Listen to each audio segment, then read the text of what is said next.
आधी तुम्ही एक किस्सा सांगितला होता जो शर्मिला ठाकरेंचा होता. सो त्या कधी मैत्रीण झाल्या होत्या तुमच्या? आम्ही एकाच सोसायटीत राहायचो, कॉलनीत राहायचो ना, एकाच कॉलनीत राहायचो. म्हणजे आमचं सेकंड फ्लोअरला घर आणि त्यांचं इथे खाली समोरच्या बिल्डिंगमध्ये ग्राउंड फ्लोअरला. आणि मोहन वाघ म्हणजे अजूनही आई तिथेच राहते. मोहन वाघांची मुलगी ना ती.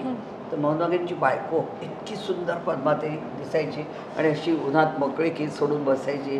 म्हणजे त्यांनी मोहन काकांनी त्याचं चित्रपट एवढे केस होते तिचे, सुंदर अतिशय पद्मा वाघ. तर ते कुटुंब समोरच असल्यामुळे आणि तिला ती पण अशीच मोकळी ढाकळी बिंदास बोलणारी.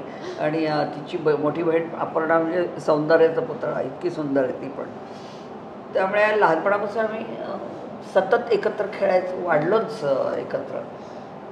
तर शर्मिला वांड होती पहिल्या आणि मी पण वांड, त्यामुळे आमची जरा जास्त वेगळी घट्ट मैत्री जमली.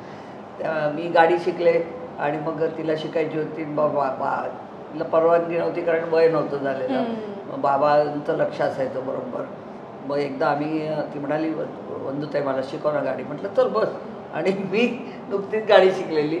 मी आपली ड्राईव्ह करत मकरांच्या बाहेर आलो, लेफ्टला वळलो, रुपारेल कॉलेजच्या इकडे एक पोलिस उभा होता.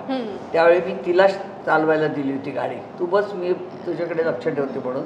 आणि ते पोलिसाला बघितल्यावर आमची जी गाळण उडवली. चालत्या गाडीत शर्मिला इकडे आली आणि मी तिकडे, आणि मी लातात घेतलं. तर त्यांनी पोलिसांनी थांबवलं. तुम्ही नव्हता चालवत, ह्या चालवत. म्हटलं काहीतरी काय आहे, असं कसं होईल, चालत्या गाडीत कोणी जागा बदलतं का? असं करून आम्हाला ती शर्मिला पण अजून तो किस्सा इतका रंगवून सांगते. पण असा वांडपणा आम्ही खूप खूप केलेला आहे, भरपूर. तर त्या दोघांचं जेव्हा प्रकरण चालू होतं राजाचं, चिठ्ठ्या तपाट्या पोचवणं, नंतर मोहन काकांचं भयंकर बारीक लक्ष असायचे, कुठे जाते कुठे जाते कुठे जाते. कारण त्यांचा मोठ्या मुलीवर विश्वास होता पण शर्मिलावर अजिबात नव्हता. एकदा मी असे कॉलेजमध्ये येत होते परत, तर शमी आली मागणं जोरात खांद्या, मी तुझ्यावर होते, मी तुझ्यावर होते, मी तुझ्यावर होते. समोर बघतो तर मोहन वाघ उभे होते. अच्छा कुठून आला? म्हटलं आम्ही आता इथेच कॉफी प्यायला गेलो होतो. कोण प्रती गेली ती राजाबरोबर कुठेतरी. अशी प्रकरण सगळे.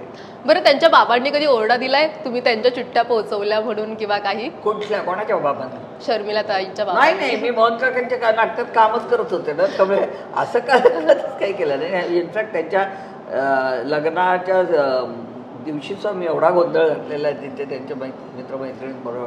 खूप केलं म्हणजे रात्रीचे गमते मी असे घड्याळ लावून ठेवले होते, वेगवेगळे गजर लावले होते, खूप मजा केली होती. आणि अजूनही ती मैत्री अजून टिकून आहे. राजाला सगळं माहिती आहे अगदी. सो आता किती भेटणं होतं किंवा माझ्या अगदी बाजूला राहते तिथे शिवाजी पार्कला? हो, सेम गल्लीमध्ये राहतात. सो नेहमीच भेटणं आणि बोलणं सतत.